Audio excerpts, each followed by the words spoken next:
Welcome, shalom to everyone. It is January 13th, Wednesday evening at 7 p.m. This is our second installment of Friendly Fire, discussion from the left and discussion from the right with Mike Essen, radio celebrity, and Rabbi Barry Silver. Take it away, gentlemen. Thank you so much, Sharon, for hosting this and for having Va-Dor sponsoring this program through your courtesy. And thank you, Michael, for joining us tonight. And I thank everybody who's listening in.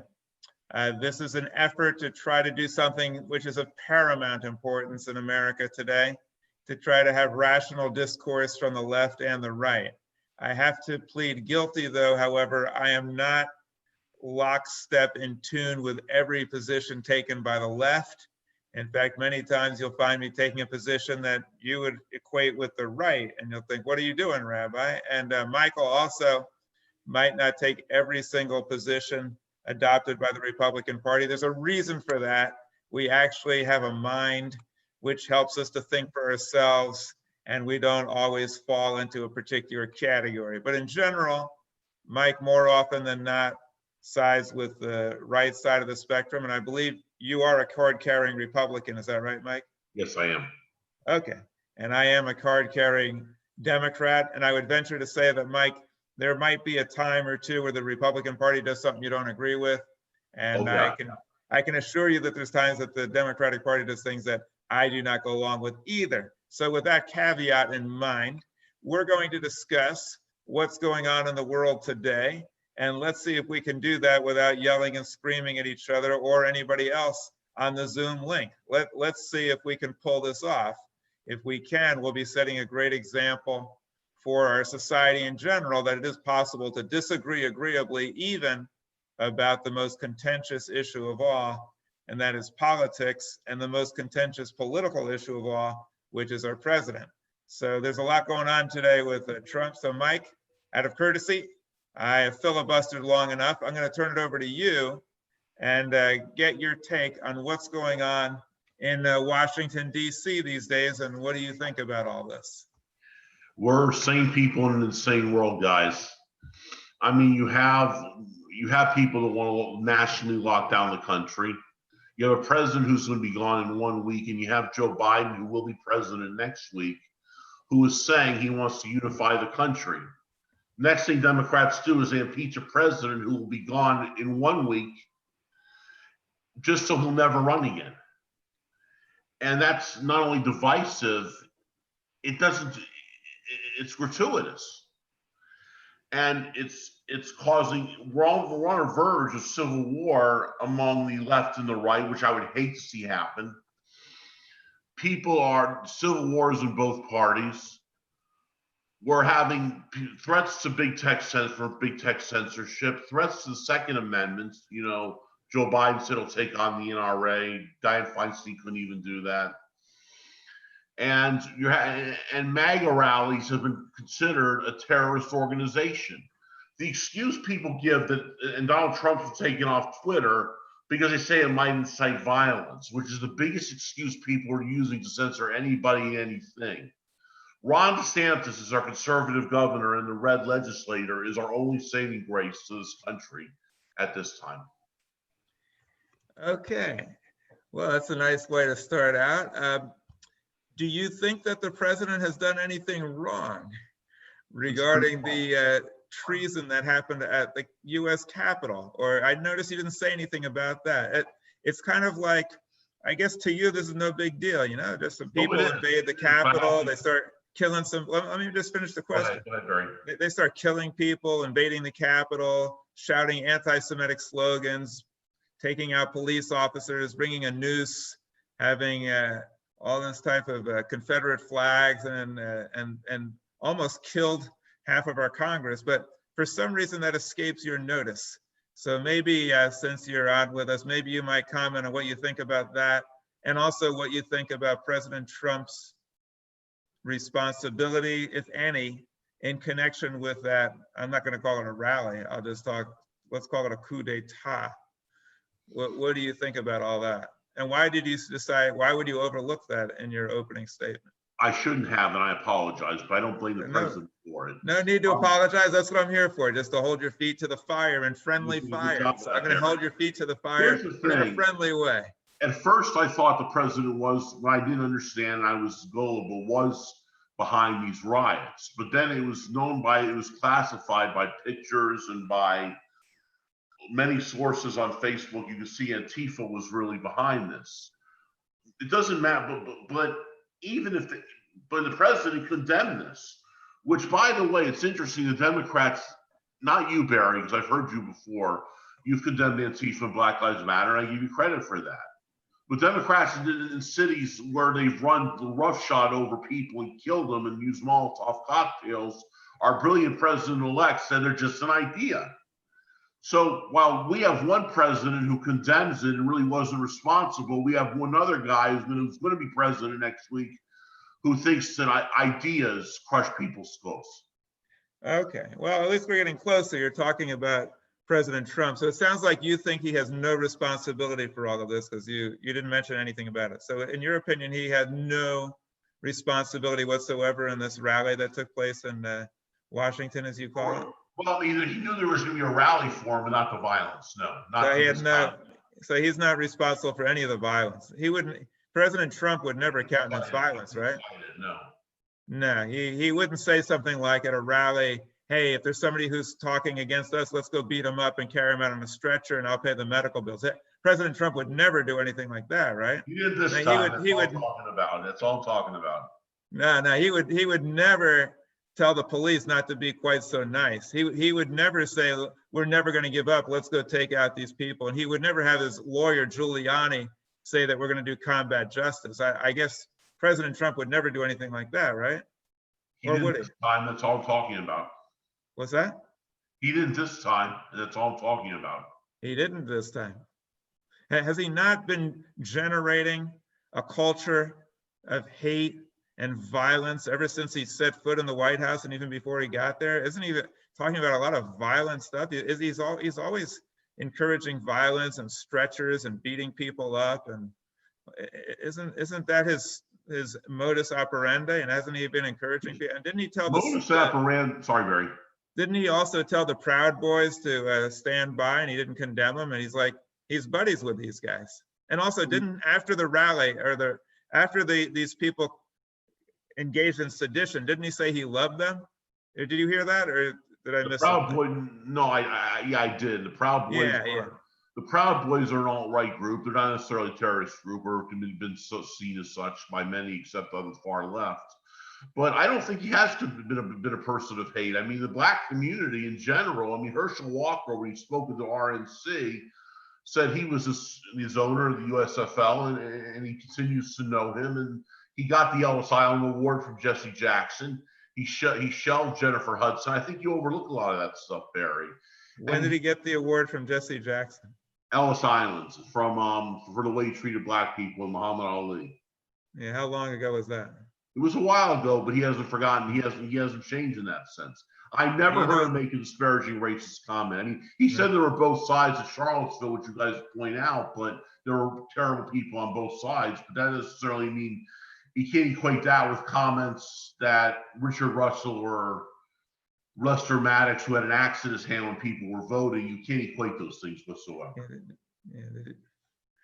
All right. Did you ever hear him call countries, third world countries, S-hole countries? Did you ever hear him? Did you ever hear him challenge the birth of the first Black president ever? Did he do that? A lot of people. I don't agree with it. I wasn't part of the birther movement, but I don't. But I mean, if he.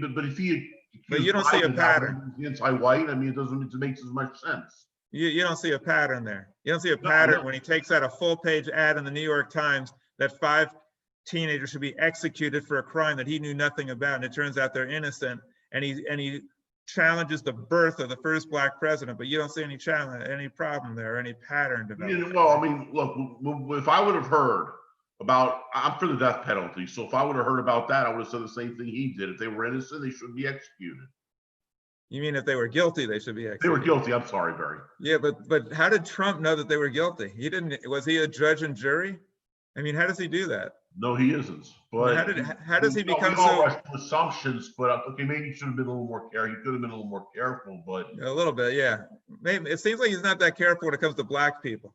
And as far as one Antifa, racist comment he's made. You mentioned the birther movement. Has he ever said the N-word or anything similar, or said or discriminated against blacks in his cabinet? yeah, probably. He just doesn't say it on camera. We can't prove that though. He said a lot of part of his cabinet. He's not you, token. you don't see any patterns there with Trump, huh? No. No. And where do you get this Antifa stuff? Was Antifa, they were wearing the MAGA hats? Or where do you hear about Antifa? Was that Fox News or was that like OAN? I don't watch Fox News anymore. Okay, that's good. Who do you watch now? Parlor?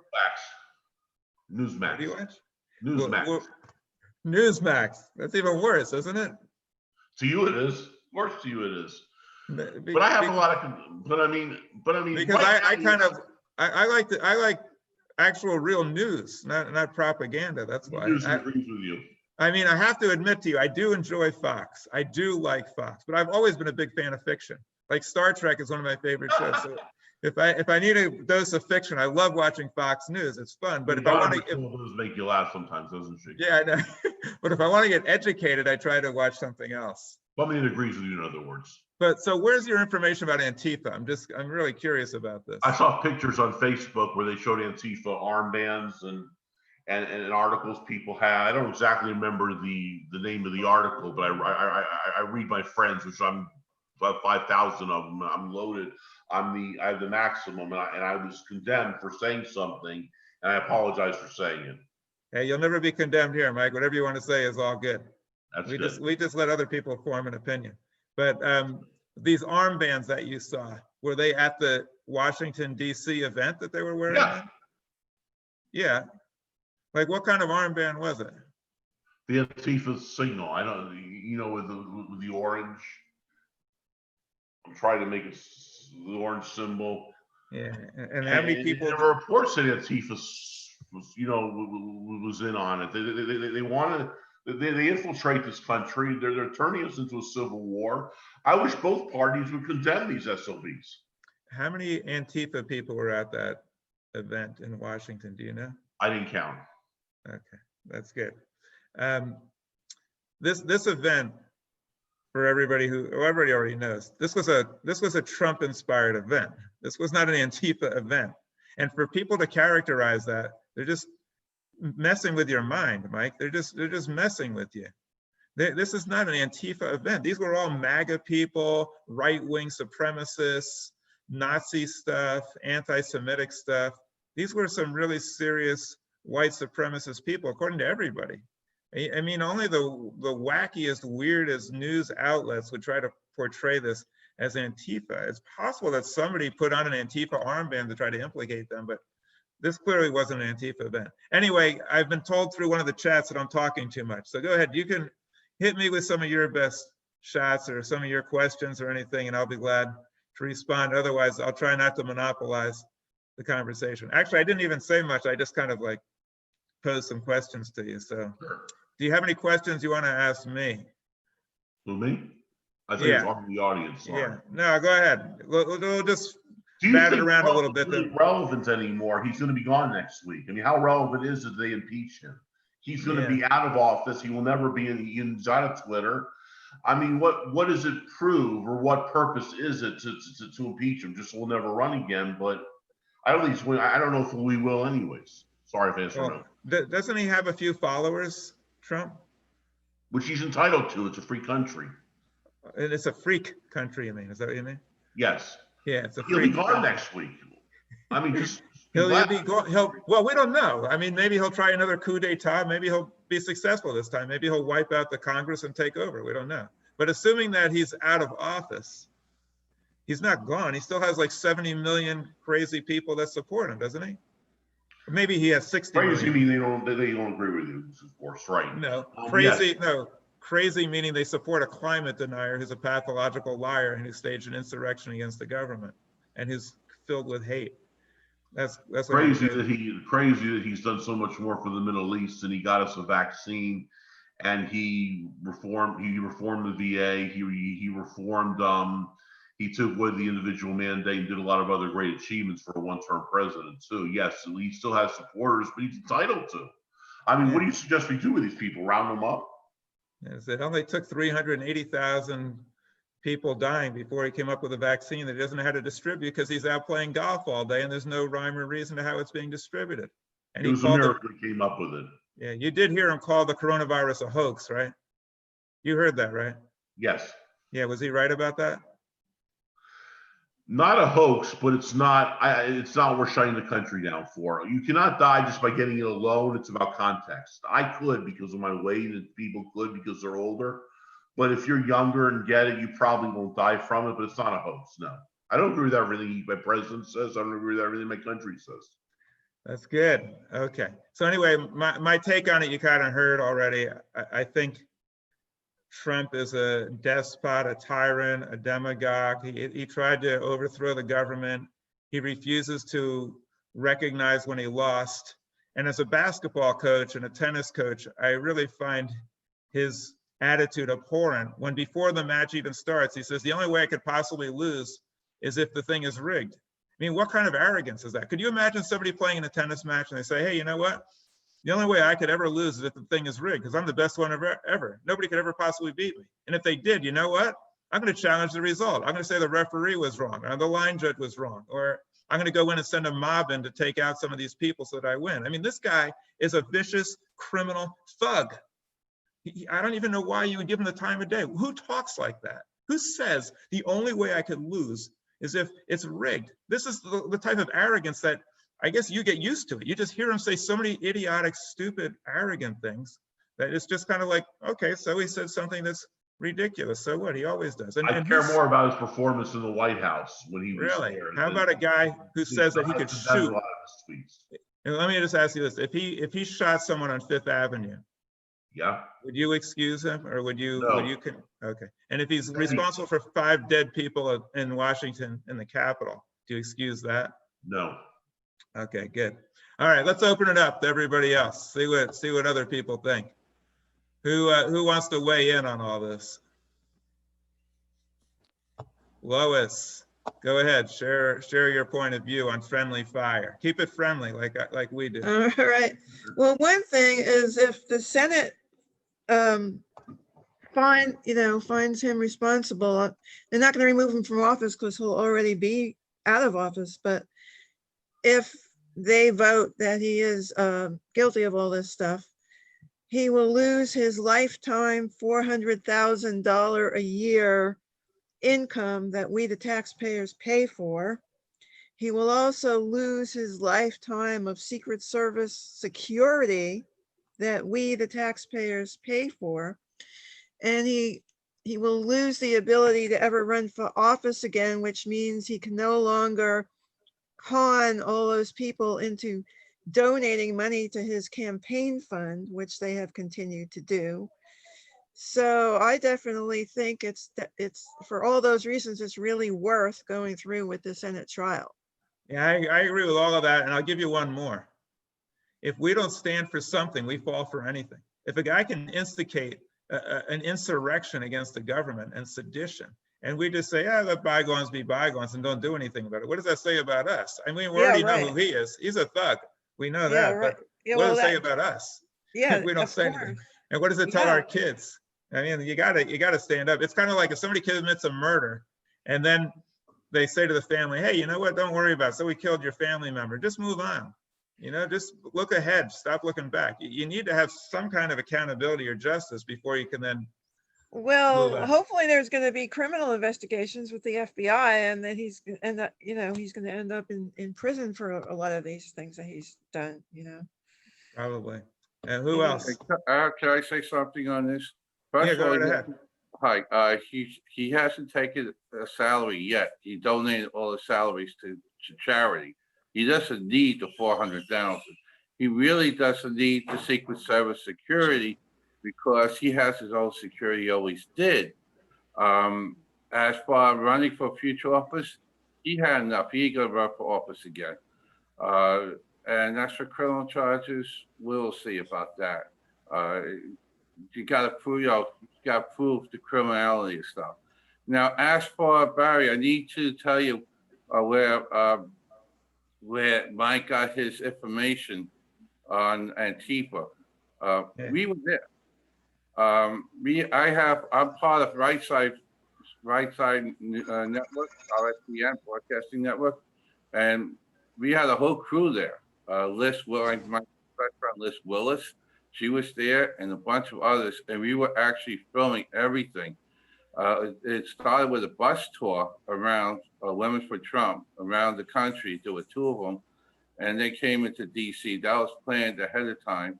Plus, there were also other reporters there, including Javier Maduras, which is the Floridian Shark Tank. He was actually in the Congress. He was one of the people that was put into a room. He saw everything. We actually have the video where we broadcast it online of the cop that point blank shot the woman that got killed for no reason. There were other people involved in there. Some were Antifa, some were Black Lives Matter, some were alt-white, all black, the alt-right, and others, and maybe Proud Boys, I don't know. But we have the evidence, we have witnesses. There was a mixed crowd. What started out as a peaceful rally near the White House, where we had over 1 million people, about 2 million people total, when Trump was speaking, all the stuff was already starting at the Capitol. When he got done, that's when he heard and he initially condemned that. He said peaceful, not violence. You can watch the video at RSBN on the archives. It's there, or you can read the transcript. Either way, as far as elements of all these things, it's been going on for 4 years. All these different things, these trolls and stuff. We had it all the time. But where's your condemnation of all the people that were attacked during the summer, the police that were killed, the neighborhoods that were burnt down and looted? But nobody condemned that. But one thing that happened in DC that got out of hand because you got some insurgents in there that's not part of the original group, you condemn Trump. Look, Trump, I agree. Trump is not that great in some things. Economically, he did good. Foreign policy did great. To get a vaccine, like we were all trying to do, by the way, Publix is giving out the vaccine at 5 stores, and probably the rest of the state by next week. You got a lot of people out there that actually are upset on both parties. I was a Democrat, went to Republican. I'm not dropping the Republican end. I'm very pissed off on both parties because both parties don't represent the people. They have their personal agenda. And this is where I agree with you and I agree with Mike. Things got to change because in order to unite the people and to help this country, we have to stop fighting with each other from both sides. The impeachment stuff, to try and stop him from running again? He's not going to run again. He had enough. He'll be in the 80s by the time 2024 comes around. His career as a politician is over. He's going to probably go back to TV, maybe not apprentice. Who knows?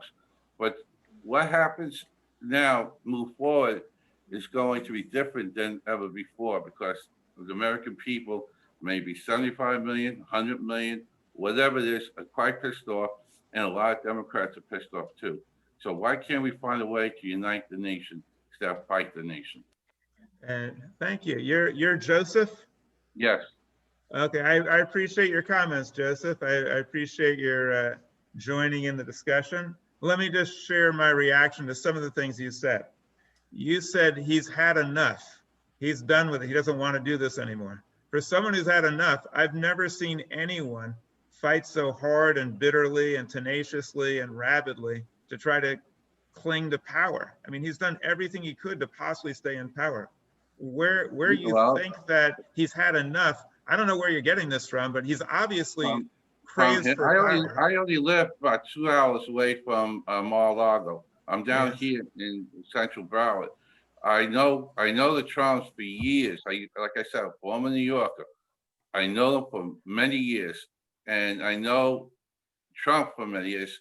I know him personally. He's like a grandfather. He's not what you see in real life, in TV and stuff like that. But he had enough.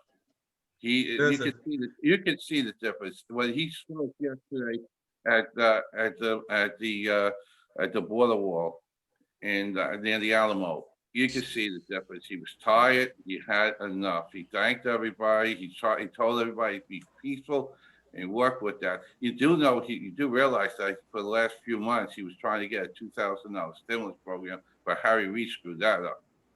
Yeah, let me, for the last 2 months, he was completely silent, didn't say a darn thing. And then after they worked out a deal, he says, hey, I want 2,000. Let me just respond though to what you're saying. If the guy's had enough of being president, he has a funny way of showing it. The guy has been egging people on, accusing people of rigged elections, calling up the governors, calling up the elections people, cajoling them to try to change the results. He's trying to overturn a legitimate election. For someone who's had enough, I've never seen anybody. Joseph, let me finish, okay? I've never, ever seen any person ever cling to power so desperately, so tenaciously, and so maliciously, even calling out people to do violence as he has. As far as he is power hungry. I know you've probably heard a lot of things, so you just kind of discount it, but do you know of anyone else who tells people that he's the second coming of God and the King of the Jews? I know compared to all the other crazy, ridiculous things he says, that's not really that big a deal, but this is not how normal people talk. This is somebody who's power hungry.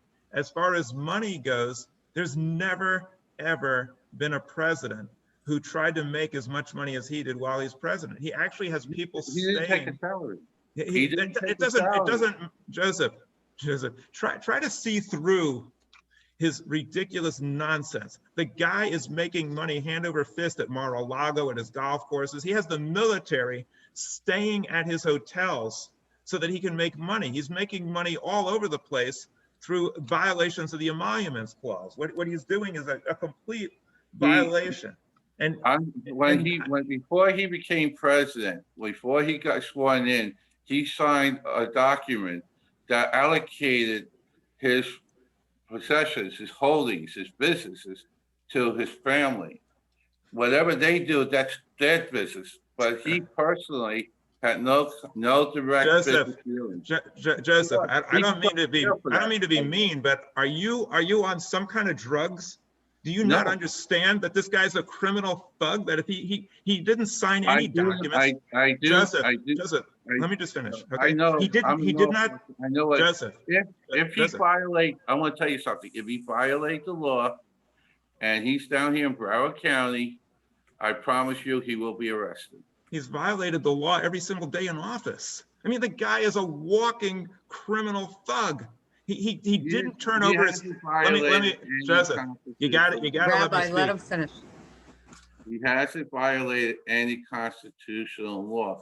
As someone in the legal field, I cannot do anything unless the only thing I could do is if he's down here in Broward County and New York sends in a warrant because of what they do up in New York, I can have him picked up if he's in Broward. That's it. Okay. Have you? Same thing as anything else. We have another question, Rabbi. I just want to fill Joseph in on something. He's violated the law almost every day in office, including Michael Cohen. Michael Cohen is sitting in jail for election fraud. Joseph, that's not legal. That's your opinion. I can't go. Joseph, can you let me finish? Sharon, just cut him off. He's going to cut me off. All right, because Joseph, Michael Cohen went to jail for election fraud for paying off his hooker, and he signed the check. And Michael Cohen went to jail in conspiracy, and the only reason why they didn't arrest him is because he was the president. He's committed so many crimes. He didn't sign any document. If his family's managing his affairs, he still gets all of the money. He's been making money hand over fist for himself and his children. And I'm just surprised that you would believe and be so gullible to think that this guy is oh, he has nothing to do with any of his finances. Like, oh, now the family fortune he'll never see again. It's nonsense. Who else wants Doesn't to really speak? matter. He's out of office for the year. You're not going to see him ever again. So move on. Wishful thinking. Hey, we're going to see plenty of this guy and his mindless minions. Go ahead, Okay, Joel. okay. We have Joel. Raylene, who's had her hand raised for quite some time. Go ahead, Raylene. Go ahead, Raylene. I think the reason he's going after this is because he doesn't like to lose. He doesn't want to be known as a loser. He doesn't, that's the only reason he's going after the presidency. He just can't stand it being a loser. Yeah, I think you're right. And he also loves all the power and all the people sucking up to him and all the pomp and all that stuff. But I agree with you, Raylene. He already said he's not a good loser. And he said Biden was the worst candidate in the world. And he said if he lost, he'd have to leave the country. That's So right. obviously he's deeply embarrassed because he doesn't like to lose. Joel, go ahead. You know the old saying, you do the crime, you do the time. The big thing with this is it goes back to November 3rd. There was an election on November 3rd. Maybe you all remember. The election results were in by, I think, the 4th or the 5th. It took a day or two because of all the mail that came in, because of the virus and everything like that. That's understandable. Some of the places couldn't start counting until the polls were closed at 7, 8 o'clock at night. It was rigged. It was rigged. It was rigged by Trump that it was going to be a deal for him, that he was going to dispute it. He had it all figured out. And he didn't give up on it till today. He finally gave up the other day. And he still hasn't given up. That's a front. You guys are drinking the Kool-Aid. You guys are intelligent people. You haven't figured it out. His niece knows her very well. Read her book. He goes to a attorney general, taped on tape, shades of Nixon. And what happens on the tape? He says to the guy, I only need 11,000 votes. You can find them for me. There's a name for that. That's illegal. So he's an illegal. You guys are sick. You're all sick. Jordan is sick. Gates is sick. All these people that got up today, they should be resigning. They don't have to. It's not Republican. It's not Democrat. It's un-American. Give up. Give up, guys. You're not going anywhere. He should be punished. It doesn't matter if it takes years. He should be punished. Everybody else is punished. If I go and make a U-turn where I shouldn't make a U-turn and I get caught, I get a ticket. I can't say to them, it was rigged. Thanks, Joel. Appreciate Mike. your delivering Mike, your go ahead and rational point of if view. you want to counter on that. Conspiracy theories my whole, about 30 years now, but I've never heard one like that. Trump rigged an election so he could lose it. That's bizarre. No, That's You didn't read it right, Mike. He had it all figured out. He had it all figured out. It was all set up. He did that months and months ago when he kept saying it was if he loses, it's rigged.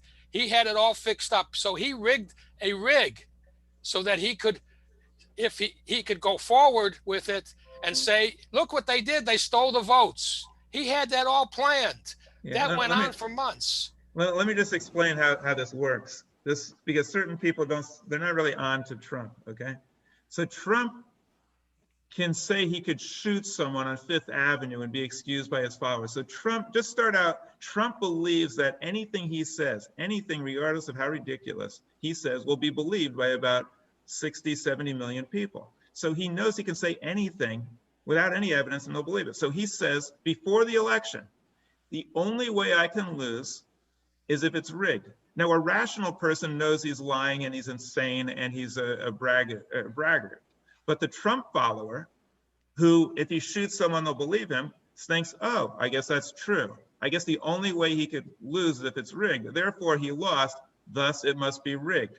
Try to imagine somebody in a cult, and the cult leader says, if I lose, it must be rigged. And they say, oh, I guess it was rigged. So that's what Joel's trying to say. It's rigged because he's telling you the only way he could lose if it's rigged, which is irrational. So then he loses, and then he says, I want to recount. And then when there's a recount, he says, well, it was rigged because these people voted later. Well, they voted later because they counted the votes that came in before later. But he acts like there's something sinister. Then he makes up things and he files 60 lawsuits, all of which go down in flames. Now, by now, a rational thinker would be thinking, okay, he doesn't know what he's talking about. But even after that happens, even after he loses like 59 lawsuits, then what does he do? Then he goes to the state legislatures and say, hey, you guys, you don't have to follow the law or the Constitution. You can just overturn the election. That's what they do in third world countries or banana republics. This is not what we do in America. So then he does that. And then when that doesn't work, then he says to his goon squads, okay, guys, get ready. We're taking over. We're going to come into Washington and we're going to take over the place. And then he does it. I mean, how many different things does he have to do before you realize that he's not an honest person?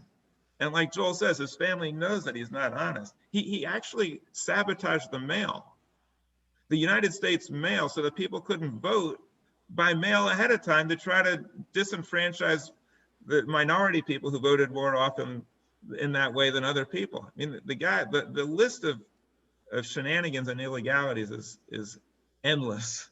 And he will find out what it's like to be criminally prosecuted once he's gone. Anybody else want to share some thoughts? Raylene, go ahead. He's always gotten his own way, even as a kid. He was incorrigible and he was always bailed out by his parents. And he's like a whiny kid.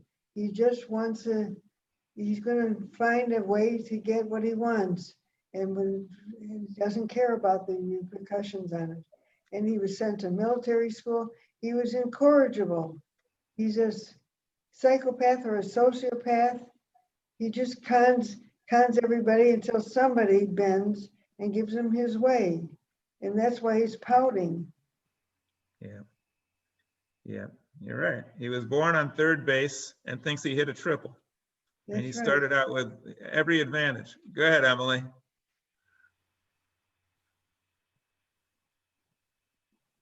You know, I've said this before. Part of his power was that he gave a crumb to every group so that the different groups would be loyal to him. He moved the embassy to Jerusalem so that Jews would be in favor of him. That was a questionable move to begin with. He built the wall so that people who are afraid of people coming to this country who don't look like them would, and that was a questionable move. It took irrigation away from the farmers around the Rio Grande. There were so many ecological things wrong with that. He did a lot of things, little things that endeared him to various groups. If you read Mary Trump's book, Raylene, you're absolutely right. From a tantrum as a little kid, tantrum as a big kid. The other point is, and maybe Mike, you want to address this, the flagrant nepotism. Why is Ivanka with no background? Why does she have such a powerful position? I didn't see the Clinton daughter or the Carter kids in such powerful positions. Jared, whose father is a crook, put his brother in debt. Why does Jared have that? You know, there were so many things that he did that are questionable. That's it. Go ahead, Anybody Mike. else? What's your name? Let Mike answer that. Go ahead, Mike. You bring up some excellent points. I want to regarding the wall and the embassy. The wall is necessary because you have people who are sex traffickers, people who are drug cartels, people who are rapists and killers. And walls work in Israel and San Diego. They've had walls. It's increased crossings 90%. Macedonia is working on a wall. It works. And as for, it's not just that he did for Israel. He declared the Golan Heights Israeli territory. He worked out a deal called the Abraham Accords, which is a miracle. And I don't know about the nepotism. If that's the case, yeah, he shouldn't be doing that. I'll say that right now. I partly agree with what's your name is? Emily. Emily, I kind of agree with you on that, but I think you have to be. I don't think just because your last name is Trump means you should have a high position in office. I'm not one who wants Don Jr. to run for president because his last name wasn't Trump. We would be having the conversation. So you're 1 out of 3 on that one. Okay, I'll take that. 1 out of 3 is better than 0. That's good. Anybody else? Harris, I'd like to hear Harris talk about what the points that he just made about Israel and the Jewish people. You have to unmute yourself, Harris. Go Well, ahead. he, like I said, he did a lot for Israel. He did more for Israel than any other president since Harry Truman. And that's what he did. But I just want to mention one thing. I saw a poll where most Republicans would vote for him again. Very few Republicans would drop out in the next election. They would all come back and vote for him. So I want to make that statement. Right, Mike? Right. Over the alternative, especially. Absolutely. Yeah. Okay. That's all I got to say. Well, if that's the case, if all these people would vote for him, clearly he's going to run again, because obviously he was clinging to power as desperate as he could. So it's clear that if he's not impeached, there's a good chance he would try to run again and further destroy this country. There's never been so much fighting and arguing and vilification as there has been since Donald Trump came to office. It would be horrible if he tried it again. He would just split up the country more. As far as Israel goes, I think he was in the right place at the right time. These Arab countries were ready to start making deals with Israel. They know they have a big problem with Iran and with terrorism. And so it was the right time. I do give Trump credit for not getting in the way and not preventing these deals from going through. But as far as Israel is concerned, Israel has announced to the world that its #1 issue, along with the Arab threat, is the threat of climate change. Netanyahu said that's as much of an existential threat to Israel as the Arabs. And so to have a climate denier running the free world is a grave threat to Israel. And to have a leader who turns his back on the ally of Israel, the Kurds, and allows them to be slaughtered, doesn't do Israel any favors. So I'm not too keen on what he's done for Israel. And I think I like Biden. Biden has so many Jewish people in his cabinet and in his inner circle. It's like he's got a whole minion of Jews working around him, and they're all going to do well for Israel. And they're going to be real Jewish people, like people who actually care about Jewish values, not people who are just born to Jewish parents, but people who actually live a Jewish life. And I'm excited, very excited. And in Harris's family, she's married to a Jewish person, the first Jewish second husband, and Biden has all these Jewish in-laws and grandkids. So I think Israel's going to do really well now. And I think if they have somebody working with Israel to try to prevent climate change, it could be a really glorious future for us. But I do appreciate, Mike, your willingness to acknowledge or concede some points, and I do the same. So I think Trump did a good job of not getting in the way of some of these peace accords. Anybody else want to jump in? All right. Mike, is there anything you want to say in conclusion to this little colloquy we've had? Sure. You know, I hope I am wrong about the Biden administration. I hope nothing happens. I hope he doesn't step aside either, by the way.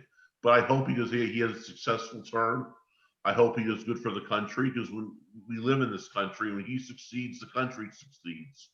And he has my support as commander-in-chief, and I hope he does as little damage as possible. I hope he even does good, and that's all I got to say. Mike, I just have to say that I really enjoy speaking with you, because you are a voice of reason. You try to bring people together. You're not vitriolic. You're a lot calmer than I am, so I compliment you on that. Thank you. And I think we need people like you on both sides of the aisle. I really think that what you're doing is excellent. Joining in, you were outnumbered in this crowd, and you just showed up anyway, and you took on the entire Zoom crowd. Oh, well, Joseph was on your side, so you had one voice. Yeah. I just want to say something with that. Go ahead, Joseph. Go ahead. We have to take away, separate our differences now and find a way to unite. I think we should get rid of the hatred that's in there, maybe for Trump, maybe against Trump, whatever it is. All right? We have to move forward and find a way to work together, because the American people in the end are the ones that's getting hurt. The politicians, they don't really care. Once they get to DC, they forget about things. They forgot, that's the problem. We call it DC-itis.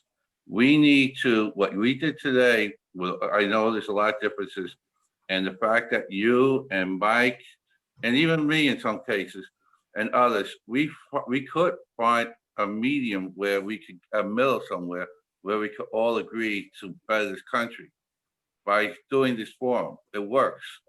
We can't go hating each other. We gotta find a way to go in the middle somewhere so we could work together to better the nation. As for Israel, they have their own thing, and they're doing what they're supposed to. And I have one of my close friends, Rabbi, part of Knesset, you get all that type of information and everything else. They're doing what they're doing to help the country of Israel, and it's working. And there's a lot of treaties that were done and all that stuff, and it worked. Maybe you're right, it's the right person, the right time, who knows? But in the end, we have to find a way to come together. As for climate change, we could do anything we want in this country for climate change. Same thing with Israel. But if you don't get China or Russia or these countries out there to agree with it, since we're all one big planet, it won't work. We could do our part, Israel could do their part. But until you get the whole world to come together, and I don't mean honestly making us pay for everything while others do nothing. I mean actually getting together and putting us together in a way that everybody works together, then we'll get something done. Joseph, Thank you, Joseph. I do want to thank you. Barry. Go ahead, Mike. You can listen to the Mike Essen Show at 4 p.m. Monday through Thursday at blogtalkradio.com/Mike Essen Show. I encourage you to do it. Mike's a great person to be listening to because he brings people together. Joseph, thank you so much for ending on a very positive note. And we did disagree, and I appreciate the fact that even though we disagreed, we're both cordial to each other. And I think this is really very, very important, as you say. This is Rabbi, we're all friends in the end.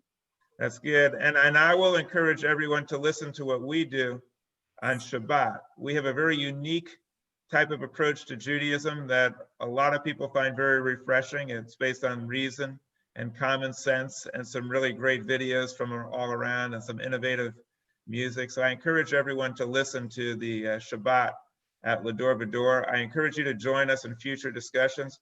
Joseph, Mike, everyone else, you're always welcome to join us. We like having diverse views, and I think it's a great discussion. And Sharon, I thank you so much for making this happen. Thank you, everybody, for joining us. Hope to see you soon. Thank you, Barry.